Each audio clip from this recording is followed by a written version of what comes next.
Chag Yom Ha'atzmaut Sameach. It is that special time of the year again that we celebrate and express our gratitude for the existence and formation of the modern state of Israel. On a personal note, this year's celebration is tinged with sadness, as just last week, my grandfather Henry Burnbury, one of the greatest lovers of Zion that I have ever known, passed away at the age of 97 after a lifetime of good deeds. My grandfather Henry Burnbury escaped the Nazis, leaving his parents behind as he traveled to America toward a new life on the Kindertransport.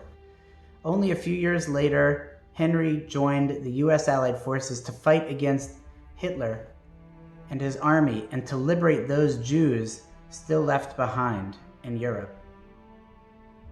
My grandfather saw the state of Israel as an absolute miracle.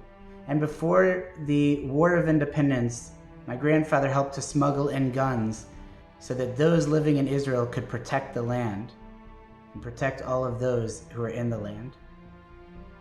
Over his lifetime, my grandfather must have visited Israel at least 60 times, and he was so happy when my parents made Aliyah in the mid-70s.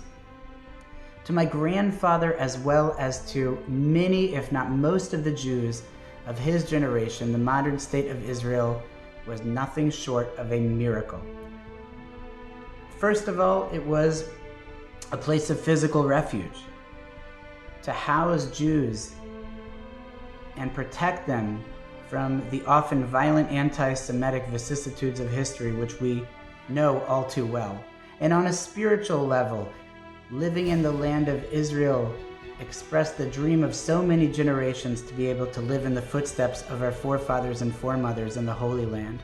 And the state of Israel represented the opportunity for the flowering of our faith of Judaism in our ancestral home. Rabbi Jonathan Sachs said shortly before his passing that the formation of the state of Israel allowed the Jewish people to express their Judaism publicly. Until then, exile was a quasi-coronavirus. We were stuck at our home, in our synagogues, and our houses of study. That's where we could express our Judaism, cloistered away, not in public for fear of any retribution or anger if someone saw a Jew in the street. The land of Israel, it was as if the coronavirus was gone, and we were able to go into the streets with our Judaism, to express our Judaism proudly and loudly. And how special that is for us, that when we go to the land of Israel, when we celebrate Shabbat in Jerusalem, we celebrate together with the entire city. And so, even though it has been now many decades since the beginning of the formation of the State of Israel, and we can tend to forget about how special it is to have the modern State of Israel, we can forget the gratitude that we owe to all of those people who helped to create the State of Israel and protect the State of Israel.